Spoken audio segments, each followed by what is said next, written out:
dua lagi bantangkan lapia, tingkeklah jajak, tapiaklah bandua dari pangkal lalu ke ujung. Selamat datang kami ucapkan kepada Semanang Mas. Nandwich Anwar Makarim BA MBA.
Perkenalkan, nama saya Feby Endaskala Saputra, sering dipanggil Teacher Andre.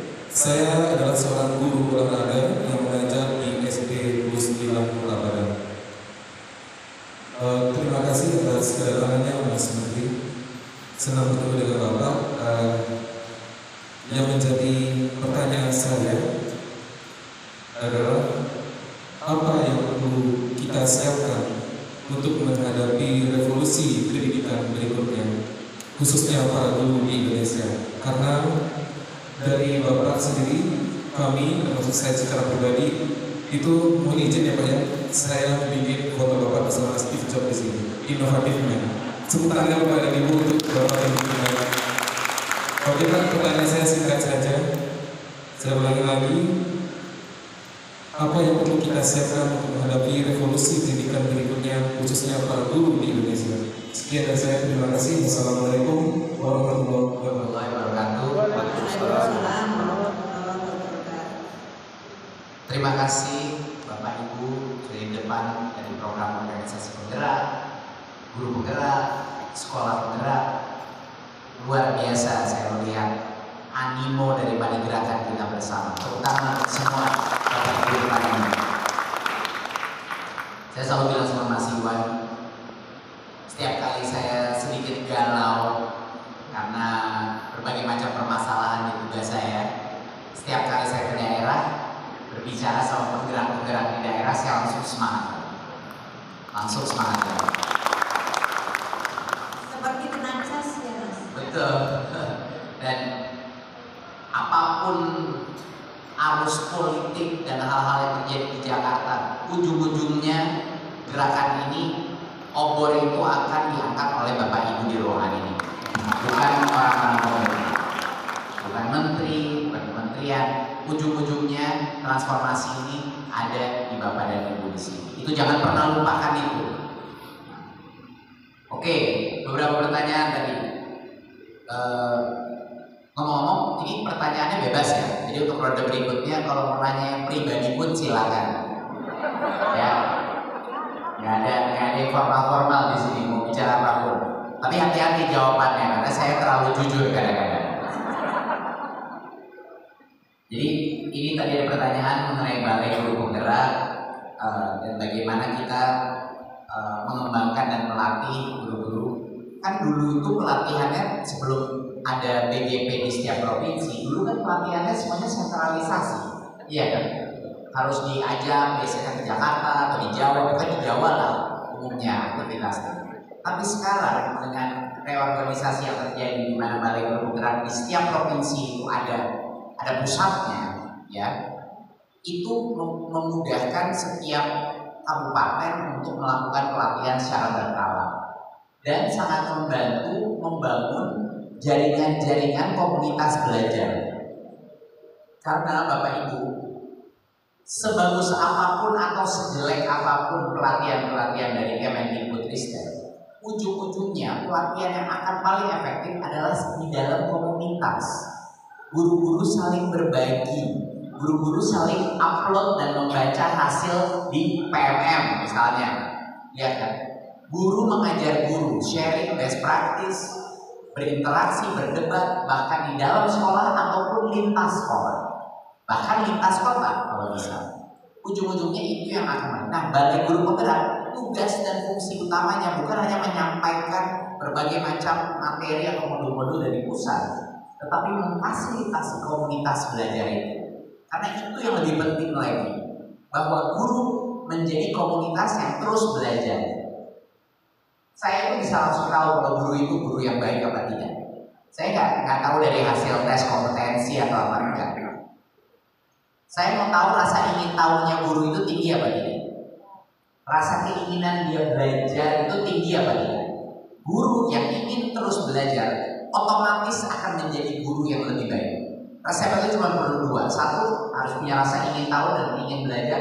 Kedua adalah mencintai anak dan percaya akan potensinya anak itu, dan akan selalu mementingkan anaknya dibandingkan administrasi dirinya, politik dan lain-lain.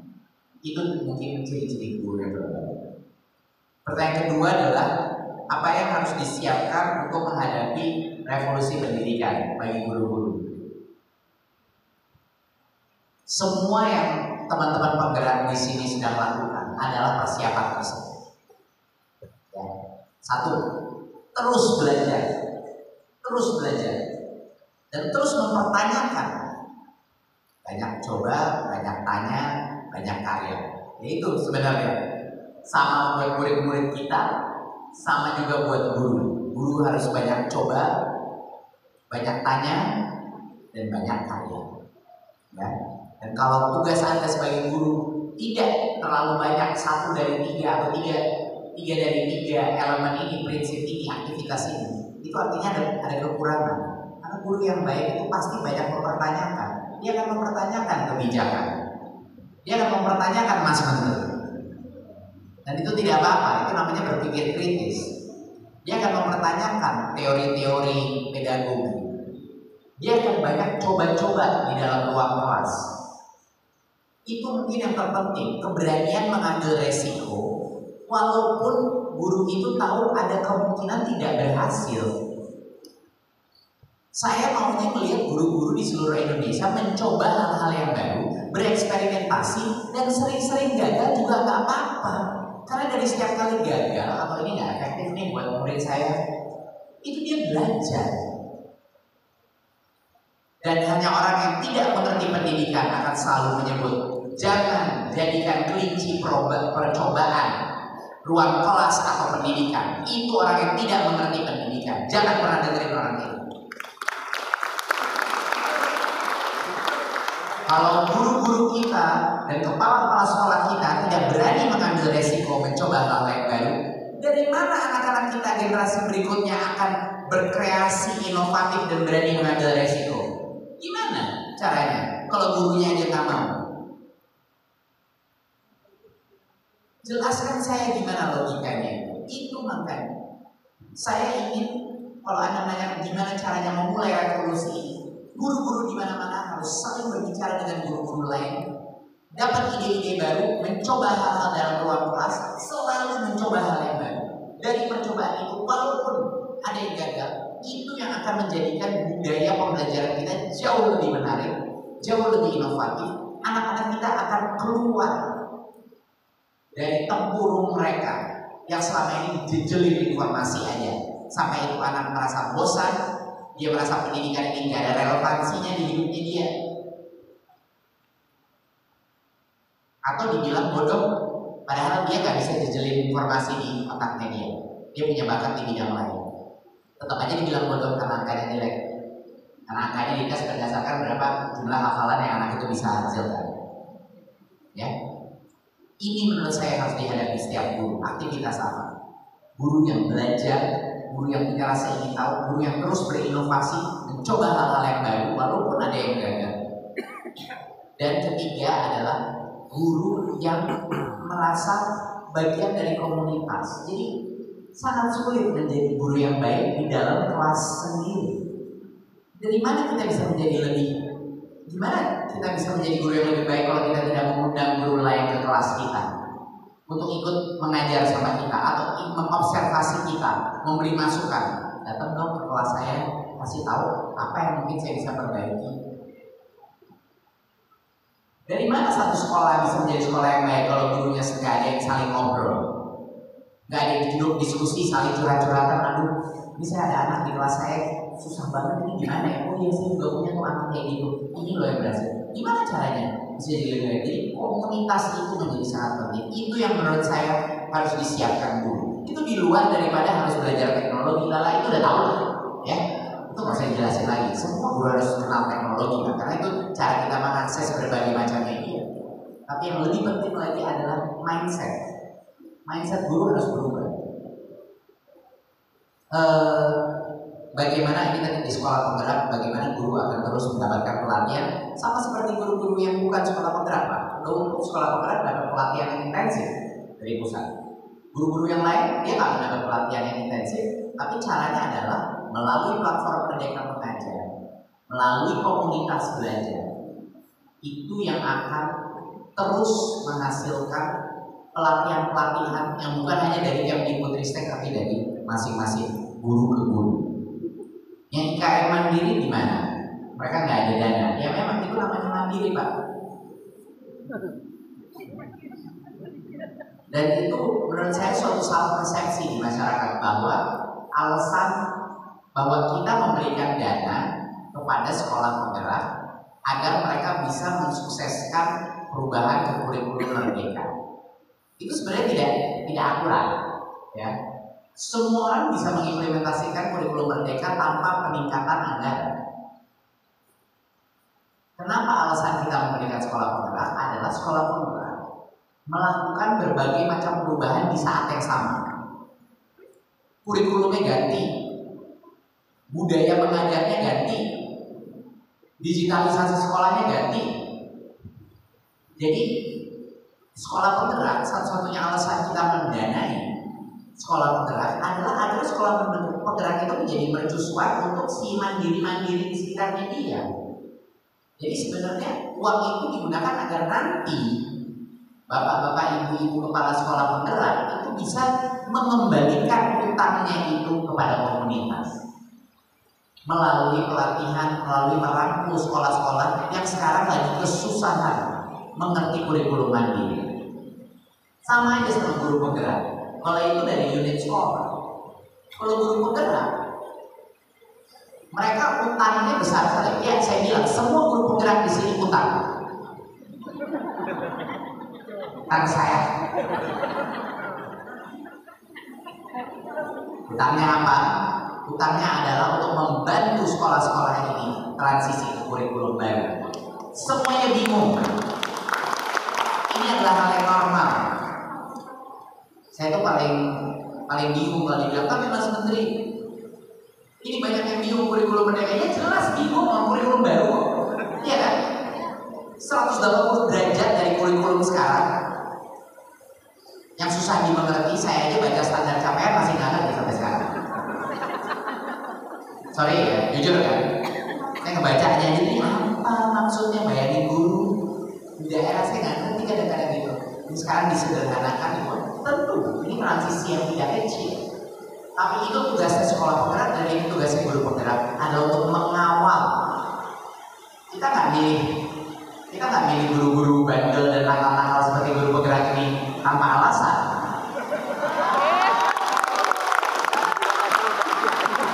Sengaja guru penggerak dipilih karena paling bandel. Mau aturannya apa, yang penting anaknya dulu, gitu kan? Itu alasannya.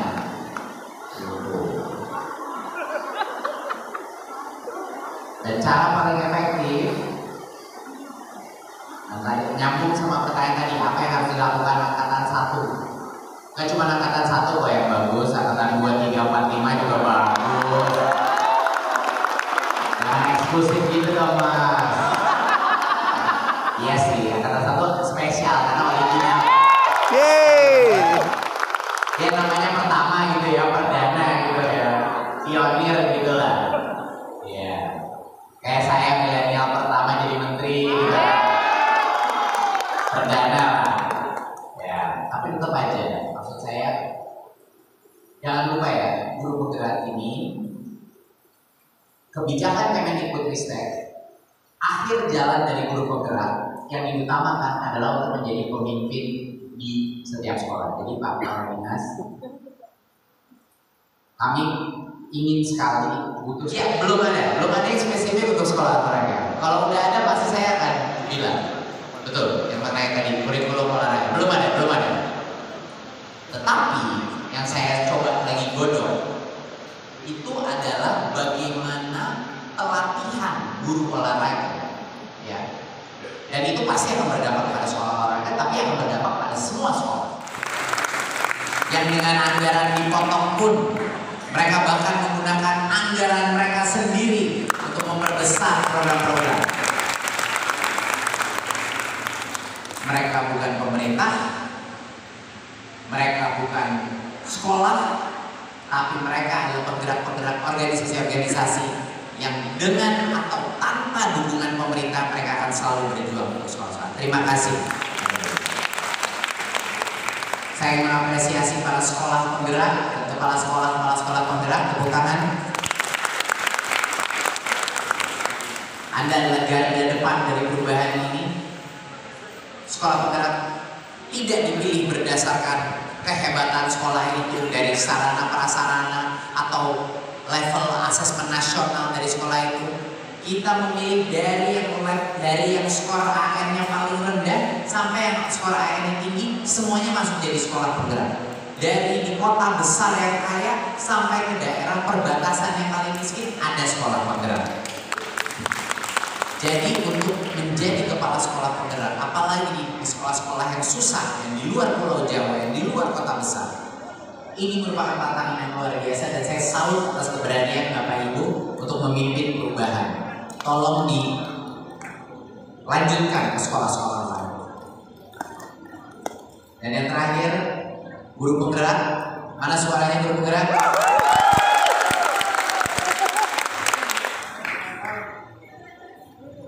Tahun depan dengan dukungan Pak Kadis dan juga kadis-kadis di masing kabupaten, insya Allah seluruh bagian ruangan ini semuanya sudah jadi kepala sekolah yang pertama.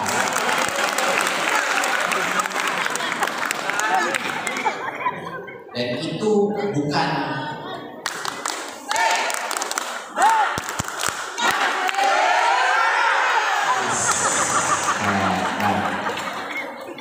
pada saat dapat posisi itu, kalau Anda mau tenang, jadi merasa udah bagus gitu, dapat posisi kepala sekolah pengawas, ya kalau itu memang merasa akan tenang atau apa, mendingan keluar dari program berpegang. Karena itu bukan tugas itu. Disitulah perjalanan kalian akan mulai, bukan berakhir. Disitulah akan baru dites, ya. Lolos program guru penggerak belum ada artinya, belum dapat hormat dari saya. Keren tapi belum hormat, gitu loh. Mau dapat hormat dari saya, lakukan sebagai pemimpin perubahan, sebagai kepala sekolah atau sebagai pengawas, ataupun kalau misalnya nggak mau, ya udah bilang aja di dalam lingkungan sekolah sendiri. Lakukanlah perubahan itu, baru Anda akan dapat penghormatan komunitas, baru Anda akan mendapatkan. Karena sekarang kayaknya keren banget nih guru penggerak. Saya tahu banyak guru cemburu sama guru penggerak, karena statusnya kayak tinggi banget. Bagus, oke. Tapi sampai kalian membuktikan bisa mentransformasi suatu sekolah, komunitas atau kelompok guru, ya bukan murid, orang dewasa. Tugas kalian bukan murid, tugas kalian orang-orang dewasanya yang diubah. Itu baru kita bisa menjadi bangga dan bilang saya beneran guru penggerak.